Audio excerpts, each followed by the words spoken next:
Sir మనం ప్రతి విషయంలో కూడా ధర్మం ఏం చెప్పింది, మన ధర్మంలో ఇది ఉందా లేదా అని ఆలోచిస్తున్నాం ప్రతి ఒక్కదానికి ప్రస్తుతం. అసలు నిజంగా మన సనాతన ధర్మం ఏం చెప్పింది అని తెలుసుకోవడానికి ముందు అసలు సనాతన ధర్మం అంటే ఏంటి? మా ఈ ఈ ఈ ఈ ఈ ప్రపంచంలో అనేక మతాలు వచ్చినాయి, వాటికి డేట్లు ఉన్నాయి. ఇదిగో క్రీస్తు పలానా సంవత్సరంలో పుట్టాడు, లేదు అల్లా మహమ్మద్ ఆయన పలానా సంవత్సరంలో పుట్టాడు, వాళ్ళకి డేట్లు ఉన్నాయి. సనాతన ధర్మాల్లో డేట్ ఎక్కడుంది? సనాతనం అంటేనే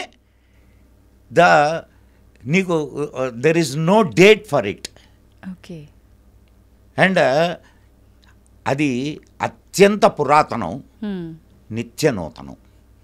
సనాతనం అంటే అత్యంత పురాతనం, నిత్య నూతనం. కారణం ఏమిటి? ఇప్పుడు ఇది జీవన గంగ. ధర్మం అంటే జీవన విధానం. ఇది ఒక జీవన గంగ, నిరంతరం ప్రవహిస్తూ ఉండే గంగ. ఈ గంగలో మురికి నీళ్ళు వచ్చి చేరుతుంటాయి, అంటే చెడు సాంప్రదాయాలు వస్తుంటాయి, చెడ్డవాళ్ళు ఉంటారు, అనేక రకాలైనటువంటి మురికి చేరుతూ ఉంటుంది. కానీ ఈ ధర్మం యొక్క ప్రత్యేకత ఏమిటంటే ఎప్పటికప్పుడు తనలో ఉండే మాలిన్యాలని తొలగించుకుంటూ నిత్య నూతనంగా ముందుకు వెళుతూ ఉంటుంది. ఇది సనాతన ధర్మం యొక్క గొప్పతనం. కాబట్టే ప్రపంచంలో ఉన్నటువంటి అన్ని మతాలు నశించిపోయినా భారతీయ ధర్మం ఇంకా నిలిచి ఉంది. ఇంకా నిలిచి ఉంది అని అంటే ఒక చిన్న విషయం ఆలోచించండి. ఒకటి శాశ్వతంగా నిలబడి ఉంది అంటే దాంట్లో ఉండే స్ట్రెంగ్తే కదా అది. అండ్ ఇంకొక విషయం ఏమిటంటే భగవంతుడు ఎప్పటికప్పుడు ఈ ధర్మాన్ని కాపాడుతూ వస్తున్నాడు. కారణం ఏమిటంటే ప్రపంచానికి ఈ ధర్మం ఇవ్వాల్సినటువంటి సందేశం ఏదో ఉంది. మళ్ళా ప్రపంచాన్ని ఒక అత్యున్నతమైనటువంటి మానవతా విలువలు కలిగినటువంటి సనాతనమైనటువంటి అంటే ప్రశాంతమైనటువంటి ఆనందకరమైనటువంటి ప్రపంచానికి మూలాలు భారతదేశపు సనాతన ధర్మంలో ఉన్నాయి. అందుకనే ఈరోజు నువ్వు అనేక దేశాల్లో ఇస్కాన్ కానివ్వండి, లేదు అనేక ఇతర అంటే ఈ ధర్మంలో నుంచి వచ్చినటువంటి అనేక పంథాలు అవి ప్రపంచవ్యాప్తంగా కొన్ని లక్షల కోట్ల మందిని ఈ ధర్మం వైపు నడిపిస్తున్నాయి. మీరు ఒకసారి ఋషికేశ్ వెళ్ళి చూడండి, మీకు మన భారతీయుడు చాలా తక్కువ మంది కనిపిస్తారు. హరిద్వార్ ఋషికేశ్ మీరు అటు వెళ్తే మన భారతీయులు తక్కువ మంది కనిపిస్తారు, అందరూ ఫారినర్సే ఉంటారు, వచ్చి ప్రాక్టీస్ చేస్తుంటారు అక్కడ. ఇది ఆధ్యాత్మికతని.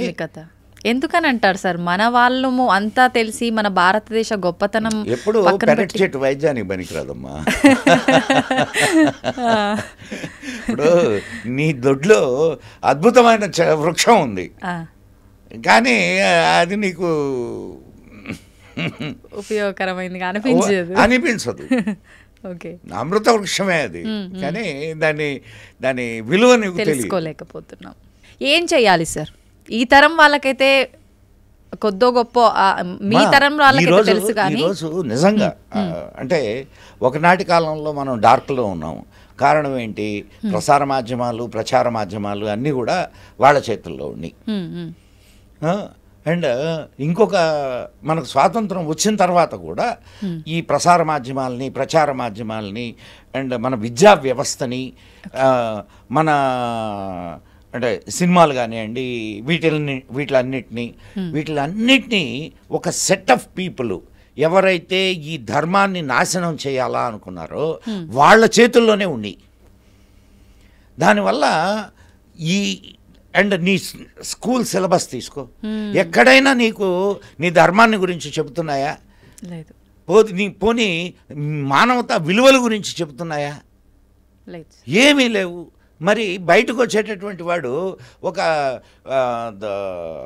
నెగిటివ్ మైండ్తో వస్తాడు తప్ప ఒక పాజిటివ్ మైండ్తో ఎక్కడొస్తాడు? కరెక్ట్. అయితే ఈరోజు సోషల్ మీడియా అనేది రావడం వలన 10 మందికి విషయాలు తెలుస్తున్నాయి. అన్ని విషయాలని గురించి ఇప్పుడు ఇలా మాట్లాడుకోగలుగుతున్నాం మనం.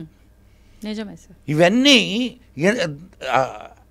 ఏ సమయానికి ఏది అవసరమో భగవంతుడు అది మనకు ఖచ్చితంగా ఇస్తాడమ్మా.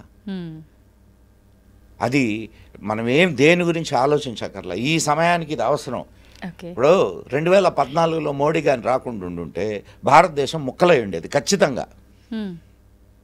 మోడీ రావడం వలన దానికి అడ్డుకట్టబడింది.